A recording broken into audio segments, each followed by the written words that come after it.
So Visakhapatnam steel plant అనేటువంటిది ఆంధ్ర రాష్ట్ర ప్రజల ఆత్మ గౌరవం. ఎందుకనంటే రాష్ట్రం విభజనకు గురి అవ్వక ముందు మన రాష్ట్రంలో చెప్పుకోదగినటువంటి గొప్ప ఉద్యమాలంటే జయాంధ్ర ఉద్యమం అని ఒకప్పుడు నడిచింది. అయితే జయాంధ్ర ఉద్యమం తర్వాత మన రాష్ట్రం తెలుగు భాషా ప్రాతిపదిక మీద త్యాగాల అనంతరం, పొట్టి శ్రీరాములు గారి లాంటి త్యాగాల అనంతరం తెలంగాణ ఆంధ్ర కలిసి ఒక రాష్ట్రంగా ఏర్పడింది.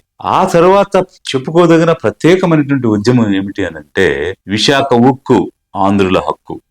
అది గొప్ప ఉద్యమంగా విభజనకు గురి కాకముందున్నటువంటి ఆంధ్ర రాష్ట్రంలో యునైటెడ్ ఏపీలో జరిగినటువంటి గొప్ప ఉద్యమం. ఒక్కసారి అసలు ఈ కర్మాగారం ఎలా వచ్చింది, ఈ స్టీల్ ప్లాంట్ ఎలా వచ్చిందన్న చరిత్రను కూడా మనం చూద్దాం.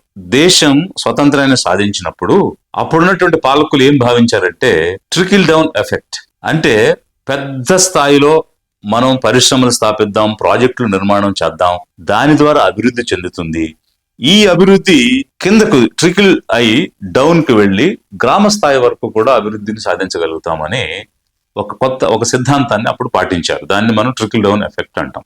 అంటే టాప్ లో డెవలప్మెంట్ స్టార్ట్ చేస్తాం, అది ట్రికిల్ అయి అలా కిందకు జారి గ్రాస్ రూట్ కూడా డెవలప్మెంట్ వెళ్తుందని ప్లానింగ్ కమిషన్ ద్వారా పంచవర్ష ప్రణాళికలు పెట్టి బాక్రా నంగల్, హీరాకోడ్, నాగార్జున సాగర్ ఇట్లాంటి అనేకమైనటువంటి డ్యామ్స్ కట్టారు.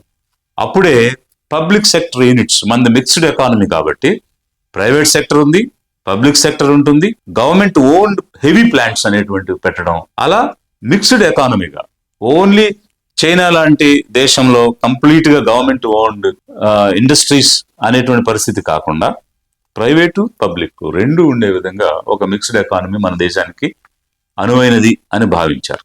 అందులో భాగంగా కొత్తగా వచ్చినటువంటి ఈ దేశం ఒక్కసారిగా పెద్ద పెద్ద ప్రాజెక్టులు, పెద్ద పెద్ద పరిశ్రమల నిర్మాణం చేయలేదు. కాబట్టి అలాంటివి దేశం నిర్మాణం చేయాలి, కొంతకాలంగా జరిగినప్పుడు ప్రైవేట్ నుంచి కూడా ఇన్వెస్ట్మెంట్స్ వస్తాయి అని ఆ రోజుల్లో భావించి ఒక్కొక్క పంచవర్ష ప్రణాళికలో ఒక్కొక్క కర్మాగారం ఏర్పాటు చేస్తూ వచ్చారు. అలా స్టీల్ ప్లాంట్స్ విషయానికి వచ్చినప్పుడు మొట్టమొదట రూర్కెలాలో ఒక స్టీల్ ప్లాంట్, బిలాయిలో ఒక స్టీల్ ప్లాంట్, అసన్సోల్లో ఒకటి, బొకోరాలో ఒకటి ఏర్పాటు చేయడం జరిగింది. 1960లోనే మన ఎంపీలు 42 మంది ఉండేవాళ్ళు. వారందరూ కూడా ఆలోచించి దక్షిణ భారతదేశంలో అత్యంత పెద్ద కర్మాగారం, ప్లాంట్స్ అనేటువంటివి, ఇండస్ట్రీస్ అనేటువంటివి రాలేదు, దక్షిణ భారతదేశానికి కూడా మీరు చేయూతనివ్వాలని కేంద్రానికి ఒక విజ్ఞప్తి చేయడం జరిగింది. చేసినప్పుడు తప్పకుండా ఈసారి వచ్చేది దక్షిణ భారతదేశంలో పెట్టాలని కేంద్రం ఒక నిర్ణయం తీసుకుంది. అయితే 1960లోనే తీసుకున్నటువంటి నిర్ణయం అది కార్యరూపంలోకి రాలేదు. 63లో మరొకసారి దాని గురించి ప్రస్తావించడం, ఆ తర్వాత తెన్నేటి విశ్వనాథం అనేటువంటి ఎంపీ గారు దీనికోసం ఒక ఉద్యమాన్ని చేపట్టడం, టి అమృతరావు అనేటువంటి వ్యక్తి ఆమర నిరాహార దీక్ష కూర్చోవడం, దానివల్ల ఉద్యమం కెరటంగా లేచినప్పుడు ఫైరింగ్ చేయటం, 9 మంది విశాఖ నగరం వాసులే చనిపోవడం, మొత్తం 32 మంది రాష్ట్రంలో ప్రాణాలు కోల్పోవడం జరిగింది. అప్పుడు 1970లో ఏప్రిల్ 17వ తేదీన అప్పటి ప్రధాని ఇందిరా గాంధీ గారు విశాఖపట్నంలో స్టీల్ ప్లాంట్ పెడతామని ఒక అనౌన్స్మెంట్ చేయడం జరిగింది. 1971లో ఒక ఫౌండేషన్ స్టోన్ కూడా వేయటం జరిగింది. ఈ విధంగా ఈ స్టీల్ ప్లాంట్ సాధించారు. 82లో దీనిని పూర్తి స్థాయిలోకి ఈ స్టీల్ ప్లాంట్ ని తీసుకురావడం జరిగింది. అప్పుడు 3 లక్షల మిలియన్ టన్స్ కెపాసిటీ తోటి సంవత్సరానికి ఉత్పత్తి చేసే విధంగా RINL, రాష్ట్రీయ ఇస్పాత్ నిగమ్ లిమిటెడ్ అనేటువంటి సంస్థ ద్వారా విశాఖ స్టీల్ ప్లాంట్ ని మనం ఏర్పాటు చేసుకోవడం జరిగింది. ఇది ఏర్పాటు చేసేటప్పుడు కురుపాం జమీందార్స్ 6,000 ఎకరాల భూమిని ఇచ్చారు.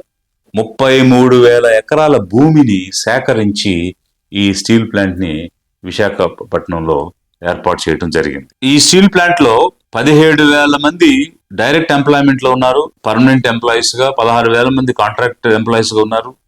33,000 మంది కాకుండా 1,00,000 కుటుంబాలు ఈ స్టీల్ ప్లాంట్ ఇండైరెక్ట్ గా ఆధారపడి జీవించే పరిస్థితి మనం చూస్తున్నాం. మరి 33,000 ఎకరాలు భూమిని సేకరించి దానిలో 8,000 ఎకరాలతో ఒక టౌన్షిప్ ని డెవలప్ చేయడం జరిగింది. అదే విధంగా ఇంకొక 2,000 ఎకరాలకు పైగా ప్లాంట్ ఇన్ఫ్రాస్ట్రక్చర్ ఏర్పాటు చేయడం జరిగింది. ఈ రోజు స్టీల్ ప్లాంట్ లో ఉన్న 33,000 ఎకరాల్లో 22,000 ఎకరాలు ఖాళీగా ఉన్నటువంటి భూమి, మిగిలినటువంటి భూమి ఉపయోగంలో ఉన్నటువంటి భూమి. ఇలాంటి పరిస్థితి ఉన్నప్పుడు 1992లో 82లో ప్రారంభమైన ఈ ప్లాంట్ 92కి కమిషన్ అయింది.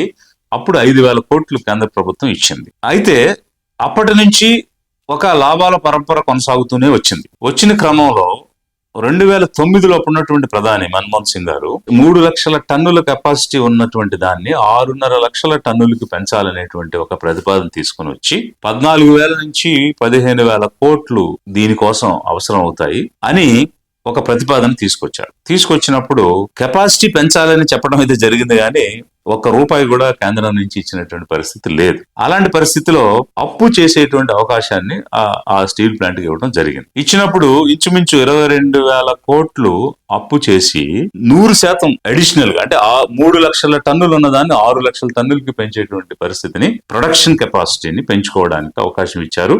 స్టీల్ ప్లాంట్ అప్పు చేసింది, చేసి 6.5 లక్షల టన్నుల కెపాసిటీకి పెంచింది.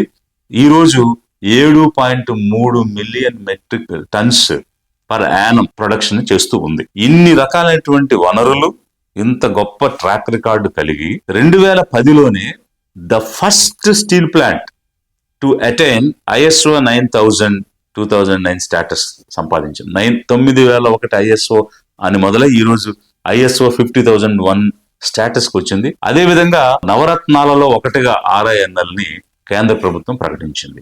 ఒక నవరత్న కంపెనీ, ఒక ISO 9001 సర్టిఫికేట్ మొట్టమొదటిగా పొందినటువంటి ప్లాంట్, ఫస్ట్ షోర్ బేస్డ్ స్టీల్ ప్లాంట్, సముద్ర తీరాన ఉన్నటువంటి ఏకైక స్టీల్ ప్లాంట్, అది కూడా అత్యున్నతమైనటువంటి ప్రమాణాలతో, ఎనర్జీ ఎఫిషియన్సీతో నడుస్తున్నటువంటి ప్లాంట్ ని ఈ రోజు అమ్మకానికి గురి చేయాల్సిన పరిస్థితి ఎందుకు వచ్చింది? ఎందుకు అమ్మాలనుకుంటున్నారు?